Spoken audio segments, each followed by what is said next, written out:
আরজিকর কাণ্ডের পর যে আন্দোলন সবচেয়ে বেশি নজর কেড়েছে, যে আন্দোলন নড়িয়ে দিয়েছে গোটা বাংলাকে, সেটা হলো এই জুনিয়র চিকিৎসকদের আন্দোলন। এবং তাদের যে আন্দোলনের একের পর এক পদক্ষেপ, তার ফলে কিন্তু সবসময় চর্চার থেকেছে, শুধু বাংলা নয়, এক কথায় চর্চায় গতকাল সুপ্রিম কোর্টেও আমরা দেখলাম। এবং সুপ্রিম কোর্টে যেখানে এই মামলা যখন ওঠে, অর্থাৎ জুনিয়র চিকিৎসকদের কর্মবিরতি নিয়ে যখন কথা ওঠে, সে সময় দেশের সর্বোচ্চ আদালতের প্রধান বিচারপতি ডিওয়াই চন্দ্রচূড়, জেবি পার্দিওয়ালা এবং মনোজ মিশ্রের যে ডিভিশন বেঞ্চ, সেই ডিভিশন বেঞ্চ কিন্তু স্পষ্ট নির্দেশ দেয় যে জুনিয়র চিকিৎসকদের কাজে যোগ দেওয়ার জন্য, অর্থাৎ কর্মবিরতি ছেড়ে কাজে যোগ দেওয়ার জন্য। তো সেখানে কিন্তু তাদের পক্ষে আইনজীবী ইন্দিরা জয়সিং তিনি কিন্তু স্পষ্ট বলেন যে জুনিয়র চিকিৎসকরা এমার্জেন্সিতে নিজেরা কাজে যোগ দিচ্ছে, অর্থাৎ আংশিক কর্মবিরতি করছে, এই কথা তুলে দেন। তো সেইখানে কিন্তু দেশের সর্বোচ্চ আদালত সেখানে স্পষ্ট বলে যে তার এমার্জেন্সিতে কাজে যোগ দিচ্ছে, অর্থাৎ কোনো শিশু যদি অসুস্থ হয়ে যায় সে কি তার পরিষেবা বা চিকিৎসা পাবে না? কোনো প্রসূতি অসুস্থ হলে সে কি তার চিকিৎসা পাবে না? কেবলমাত্র এমার্জেন্সি হলেই চিকিৎসা পাবে? এই বিষয়টি কিন্তু তুলে ধরেন এই প্রধান বিচারপতির ডিভিশন বেঞ্চ। ফলে স্বাভাবিকভাবেই এই জুনিয়র চিকিৎসকদের কাজে যোগ দেওয়ার কিন্তু একটা নির্দেশ কিন্তু সুপ্রিম কোর্টের পক্ষ থেকে দেওয়া হয়। এবং এরপরেই আমরা দেখলাম যে জুনিয়র ডাক্তাররা গতকালই কিন্তু ঘোষণা করেছিলেন যে আজকে তারা বৈঠক করবেন এবং বৈঠক করে আগামী দিন তারা কী পদক্ষেপ নেন, কর্মবিরতি ছেড়ে কাজে যোগ দেবেন নাকি এই কর্মবিরতি চালিয়ে যাবেন, এই নিয়ে তারা একটি বৈঠক করেন। এবং বৈঠকের পর যে বিষয়টি সামনে আসে তা হলো তারা কিন্তু কাজে যোগ দিচ্ছেন না, অর্থাৎ তারা কিন্তু কর্মবিরতি চালিয়ে যাবেন, এই কথা কিন্তু স্পষ্ট করেছেন এই জুনিয়র চিকিৎসকরা। ফলে একটা জিনিস স্পষ্ট যে এরপর কী হতে পারে, যে জুনিয়র চিকিৎসকরা যে সুপ্রিম কোর্টের নির্দেশের পর যেখানেও তারা কর্মবিরতি চালিয়ে যাচ্ছেন, তারা কি আদালত অবমাননার দায়ে পড়বেন?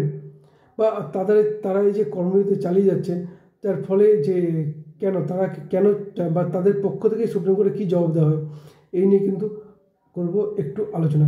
নমস্কার, আমি সত্যজিৎ পাল। সবাই পুরো ভিডিওটি দেখুন, লাইক কমেন্ট শেয়ার করবেন এবং আমাদের ইউটিউব চ্যানেলটি সাবস্ক্রাইব করে পাশে থাকবেন।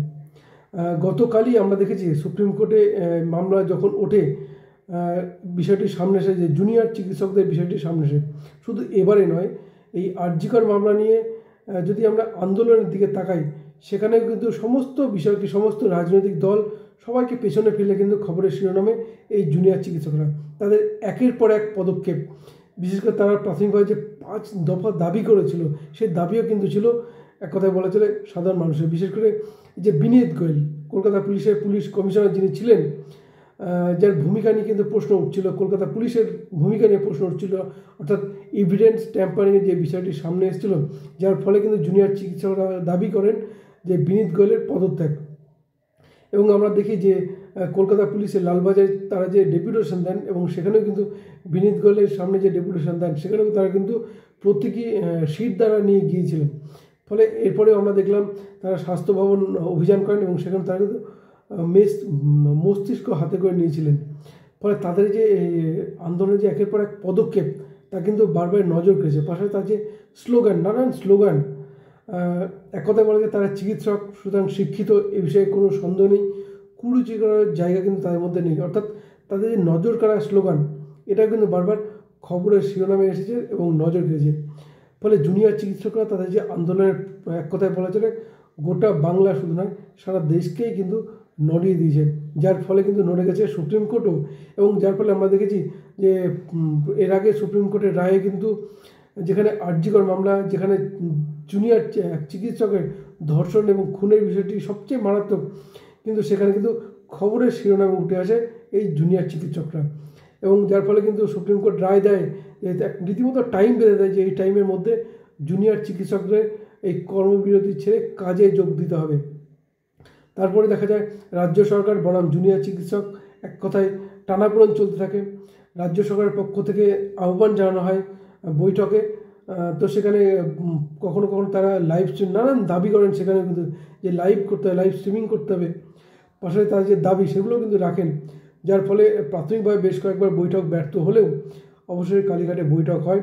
এবং বৈঠকটা যখন শুরু হয় তখনই দেখা যায় যে ডেকয়েট, অর্থাৎ তার যে কর্মবিরতি স্থল, সেখানে ফ্যান সহ বিভিন্ন জিনিস উঠিয়ে নিয়ে যাওয়া হয়। অর্থাৎ আশা করা হচ্ছিল যে কর্মবিরতিতে হয়তো ইতি পড়তে চলেছে। এরপরেও দেখলাম বৈঠকের পরে সাংবাদিক সম্মেলন করলেন মুখ্যমন্ত্রী, এবং তিনি কিন্তু বিনীত গোয়েলের যে তাকে যে সরিয়ে দেওয়া হবে তাকে ঘোষণা করেন। পাশাপাশি কয়েকজন আধিকারিককে কিন্তু সরানোর কথা ঘোষণা করেন মুখ্যমন্ত্রী।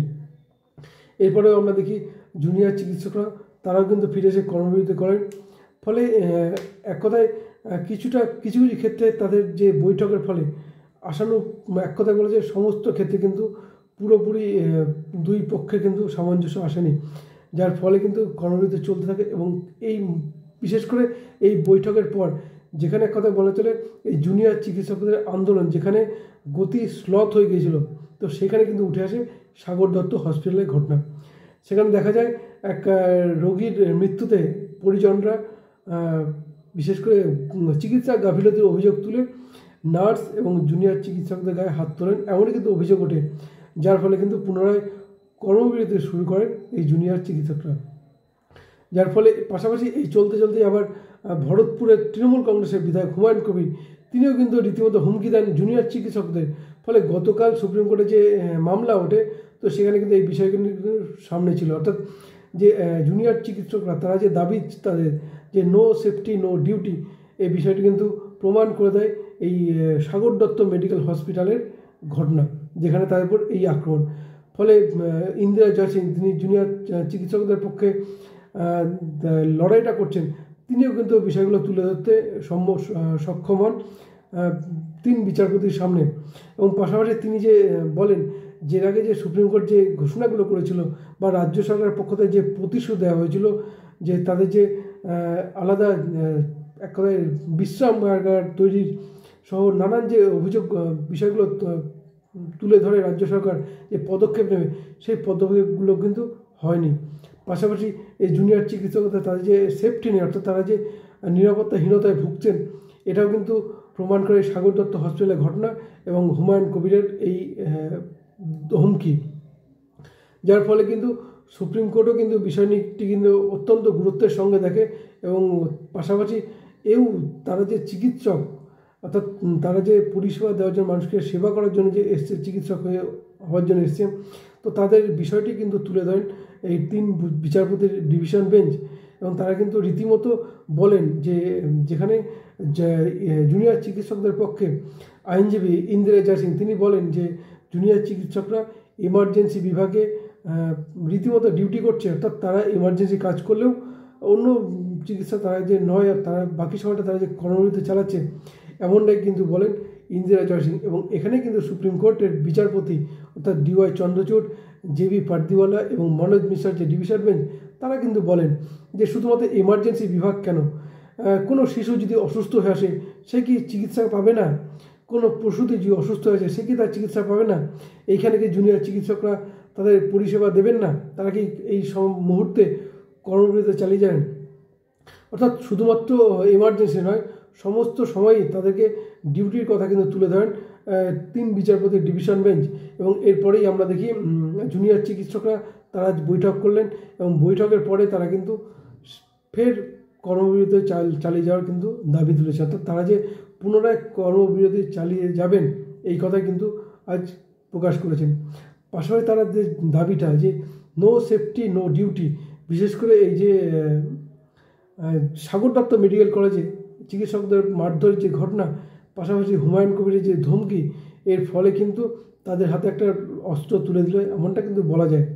ফলে তাই যে নো সেফটি নো ডিউটি, এখন তাদের নিরাপত্তা নিয়ে রাজ্য সরকার কি পদক্ষেপ নেয় বা কোনো পদক্ষেপ নেয় কি না, বা যদি পদক্ষেপ নেয় রাজ্য সরকার, তাহলে জুনিয়র চিকিৎসকরা কাজে যোগ দেবেন, এটা কিন্তু সবচেয়ে গুরুত্বপূর্ণ। কারণ তাদের যে দাবি যে নো সেফটি নো ডিউটি, এর অত্যন্ত গুরুত্বপূর্ণ।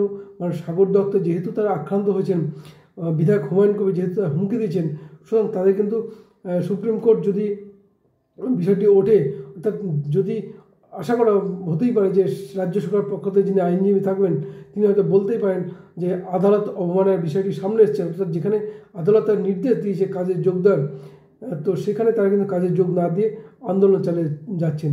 সুতরাং সেইখানে কিন্তু এই জুনিয়র চিকিৎসকদের পক্ষে বলার জায়গা অনেক থাকবে, অর্থাৎ আদালত অবমানের বিষয়টি কিন্তু সামনে আসবে না। তখন যেহেতু তাদের যে দাবিগুলো, তাদের যে নো সেফটি নো ডিউটি, অর্থাৎ নিরাপত্তা যে তার প্রধান ইস্যু, এই দাবি তারা যে তুলেছেন, সুতরাং এই নিয়ে কোনো পদক্ষেপ রাজ্য সরকারের পক্ষ থেকে যদি না নেওয়া হয় তাহলে কিন্তু তাদের উপর কোনো রকম আদালত অবমানের বিষয়টি সামনে আসবে না। সুতরাং তাদের দাবি যথেষ্ট যৌক্তিকতা রয়েছে। পাশাপাশি এই যে আমরা দেখলাম যে সুপ্রিম কোর্টের রায় ছিল গতকাল, তার আগেই দেখেছি আমরা মনোজ মিশ্রা, যিনি কলকাতা পুলিশ কমিশনার, তিনি কিন্তু আরজি কর হসপিটালের যান নিরাপত্তা ব্যবস্থা খতিয়ে দেখেন। অর্থাৎ এটাও কিন্তু এক কথায় বলা চলে যে রাজ্য সরকার যে সক্রিয়, তার নিরাপত্তা দিতে সক্রিয়, তা দেখানোর জন্যই কিন্তু মনোজ মিশ্রা সেখানে যান। ফলে আগামী দিনে যে জুনিয়র চিকিৎসকরা যে আন্দোলন চালিয়ে যাবেন এবং তাদের যে আন্দোলনের দাবি, সে দাবিকে থামানোর জন্য রাজ্য সরকারের পক্ষ থেকে কী পদক্ষেপ হয়, অর্থাৎ সবচেয়ে গুরুত্বপূর্ণ যে তাদের নিরাপত্তার বিষয়টি নিয়ে রাজ্য সরকার যদি কোনো পদক্ষেপ না নিতে পারে, বা তাদের যে দাবিগুলো যে বা সুপ্রিম কোর্টে তারা যে হলফনাম দিয়েছিল, তারা যে দাবি করেছে এই পদক্ষেপ তারা নেবে, সেই পদক্ষেপগুলো তারা যদি ইতিমধ্যে গ্রহণ করতে না পারে তাহলে কিন্তু জুনিয়র চিকিৎসকদের বিরুদ্ধে আদালত অবমাননার বিষয়টি থাকবে না। সুতরাং সবচেয়ে গুরুত্বপূর্ণ এখন দেখা যাক জুনিয়র চিকিৎসকরা তারা কতটা সেফটি পান, বা রাজ্য সরকার তাদের নিরাপত্তা নিয়ে কী পদক্ষেপ নেয় সেদিকে আমাদের নজর থাকবে, বা নিরাপত্তা নিয়ে পদক্ষেপ নিলেও তারপরে জুনিয়র চিকিৎসকরা কাজে যোগ দেন কি না সেদিকে আমাদের নজর থাকবে। নজর রাখুন আপনারা। ধন্যবাদ, ভালো থাকবেন সবাই।